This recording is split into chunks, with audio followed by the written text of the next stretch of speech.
Hi, I'm Allie, and I'll be reading Chocolate Fever by Robert Kimmel Smith. Chapter 1, Meet Henry Green. There are some people who say that Henry Green wasn't really born, but was hatched, fully grown from a chocolate bean. Can you believe that?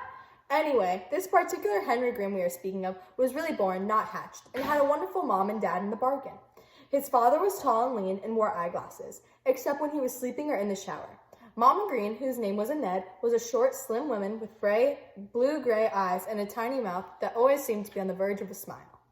They all lived in an apartment in the middle of the city along with Henry's older brother and sister. Mark Green was 10 and tall and very good to Henry, except when they would argue, which was often, and then he would hit Henry on the head with anything that was handy, which sometimes was hard. But mostly Mark was fun to be with and only got angry when Henry called him Marco Polo. Mark didn't like that, and who could blame him? Henry's sister was very, very old, almost 14. She didn't ever argue with Henry or Mark. In fact, she hardly talked to them at all because she was so old and wise and almost grown up. Her name was Elizabeth. The other morning, which was a school day, at the end of the week called Friday, Henry, Mark, and Elizabeth were at the table in the dining room having breakfast. Mark was eating fried eggs. Elizabeth was quietly chewing on her usual breakfast of buttery toast and milk, and Henry was midway through his usual breakfast too. Chocolate cake, a bowl of Cocoa Rice Krispie cereal, and milk, with chocolate syrup in the milk to make it more chocolatey, washed down by a big glass of chocolate milk and 5 or 6 chocolate cookies. Sometimes when it was left over from the night before, Henry would have chocolate pudding too, and on Sunday mornings he usually had chocolate ice cream. The truth was that Henry was in love with chocolate, and chocolate seemed to love him. It didn't make him fat. He was a little on the thin side, in fact. It didn't hurt his teeth. He had never had a cavity in his life. It didn't stunt his growth. He was just about average height, perhaps even a little tall for his age. It didn't harm his skin, which is always clear and fair. But most of all, it never gave him a bellyache. And so his parents, perhaps, being not as wise as they were kind, let Henry have as much chocolate as he liked. Can you imagine a boy having chocolate bar sandwich as an after-school snack? Well, Henry did, just about every day. And when he ate mashed potatoes, just a few drops of chocolate syrup swished through seemed to make them taste a lot better. Chocolate sprinkles sprinkled on top of plain buttered noodles were nasty too. Not to mention a light dusting of cocoa on things like canned peaches, pears, and applesauce. In the Greens' kitchen pantry, there was always a giant supply of chocolate cookies, chocolate cakes, chocolate pies, and chocolate candies of every kind. There was an ice cream too. Chocolate, of course, and chocolate nut, chocolate fudge, chocolate marshmallow, chocolate swirl, and especially chocolate almond crunch. And all of it was just for Henry. If there was one thing you could say about Henry is that he surely did love chocolate. Probably more than any boy in the history of this world, his mother said. How does Henry like his chocolate? Daddy Green would sometimes joke. Why, he likes it bitter, sweet, light, dark, and daily. And it was true, up until the day we're talking about right now. Chapter 2, A Strange Feeling. Better hurry, kids, Mama Green called from the kitchen. It's almost 8:30. Let's go, Slowpoke, Mark said to Henry. We don't want to be late. Just one more chocolate cookie, said Henry. He popped into his mouth and, still chewing, went into his room to get his books. On the way to the front door, Henry went through the kitchen and gathered a handful of chocolate kisses to put into his pocket. He liked to have them handy to munch on at school, but this morning, because he still felt somewhat hungry, Henry stripped the silver wrapping from 2 kisses and popped them into his mouth. Then, after a quick kiss for Mama Green, a kiss that left a little bit of chocolate on her face, Henry, Elizabeth, and Mark headed out the door on the way to school. At the corner, Henry and Mark waved goodbye to their sister, who had to take a bus to get to her high school. The boys' school, PS 123, was just another block away. At the next corner, Mrs. McIntosh, the crossing guard, waved them across the street. The light is always green for the Greens, she said. It was her own little joke, and she said it just about every morning. This morning, only Mark, who was extremely polite, smiled. Henry just didn't feel like smiling. In fact, he was beginning to feel a little strange. In the schoolyard, the boys went separate ways to join their classes. As usual, there was a lot of pushing and shoving and fooling around. But Henry, who was always very good at things like knocking hats off boys' heads and making goofy faces at the girls, was quiet. He didn't even say hi when Michael Burke, his best friend, came along. Well, what's the matter with you? Asked Michael, grinning. What do you mean, what's the matter? Henry said. Can't I just stand here? Do I have to carry on and behave like a nut? Okay, said Michael. You don't have to bite my head off. It's just that you're kind of different today. Not like you at all. Just like that, then the whistle blew, and all the children began marching into the school building. I feel funny today, Henry said to Michael. I have the feeling something's going to happen, and I don't know what. That exact feeling that something was going to happen stayed with Henry all morning long. He felt strange in his homeroom, strange when he went to gym class, and in Mrs. Kimball Farber's class, he felt strange all over. Henry couldn't concentrate on what Mrs. Kimball Farber was saying. He just sort of sat there and stared. Without thinking about it, he was looking at his arm and the back of his hand. And then he noticed something. There was a little brown freckle all over his skin. Now, this would not have been such a startling discovery, except for one thing. Those little brown freckles were not there when he woke up this morning. At the front of the room, Mrs. Kimball Farber was going through the drill on fractions. She was saying, and if I take 6 1/2 and subtract 1 1/4, what will I have left? She looked directly at Henry, who was looking directly at his arm. Henry, she asked, what will I have left? Little brown spots all over, said Henry. Chapter 3. Mrs. Kimball Farber's Problem.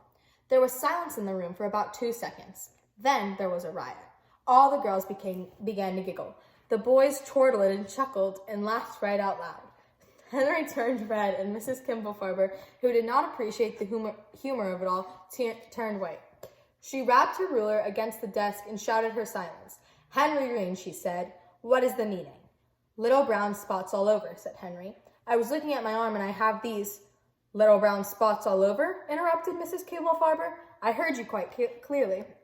But you see, Mrs. Kimball Farber, I didn't have them all my life. I didn't even have them this morning. But now, I know, Mrs. Kimball Farber sighed. Now you have them all over. I better have a look at them. Taking Henry's arm, she led him to the window. She said as she peered at his arm. Looks like freckles to me. No, ma'am, said Henry. It just can't be. Why not, said Mrs. Kimball Farber. Because I have clear and delicate skin, like my mother. Is that so, Mrs. Kimball Farber said. And who told you that? Pray tell. My father. Ah, said Mrs. Kimball Farber. Exactly. Now you sure you didn't observe this phenomenon before this morning?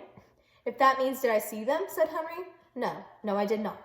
Well then, she said, you, Henry Green, stand right there where you are. In class, she said, turning to the face of the room, you will continue to look at your books until I return. In perfect silence, she added as she went out into the hall.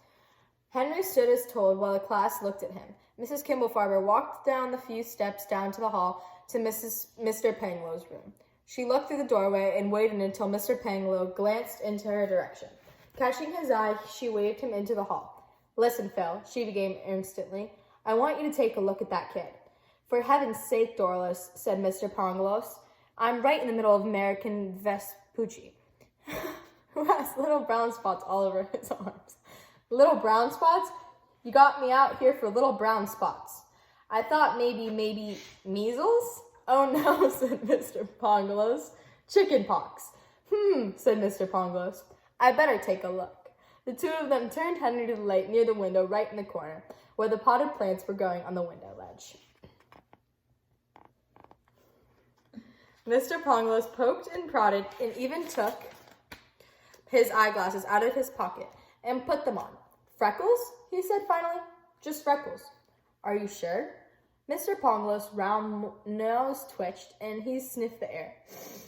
Chocolate, he said. Have they brought the chocolate milk upstairs already? Forget the milk, she cried. Look, now he has them on his face. Oh no, said Henry. Oh yes, said Mrs. Kimball Farber. Oh my, said Mr. Pangloss. And they weren't there before? No, 2 minutes ago that boy's face was as clear as day. And now? Henry felt as if his heart were about to drop into his shoes. He swallowed hard and stared at the two teachers who were staring at his face. Little brown spots all over, said Mrs. Kimball Farber. And I see more of them coming out, even as we speak.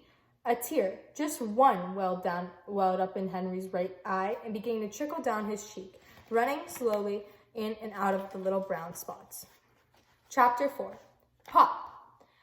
Dirt breeds germs, Nurse Molly Farthing would often say, and germs have a nasty way of making healthy people ill.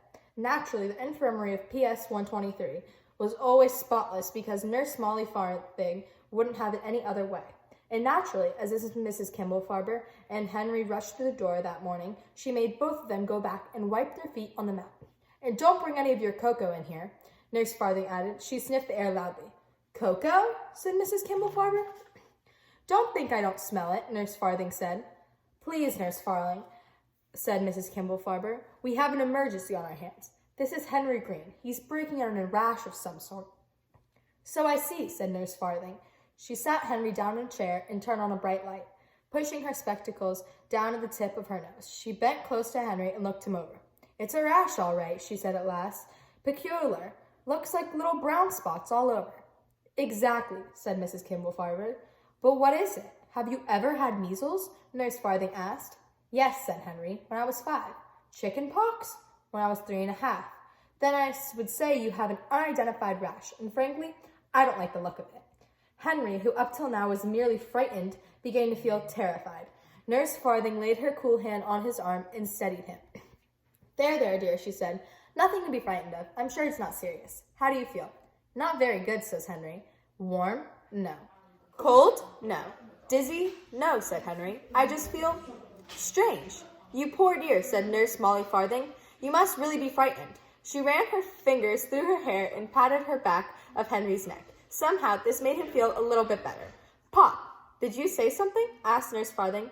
No, ma'am, said Henry. Pop. What is that noise then? She asked. It sounds like something's going pop.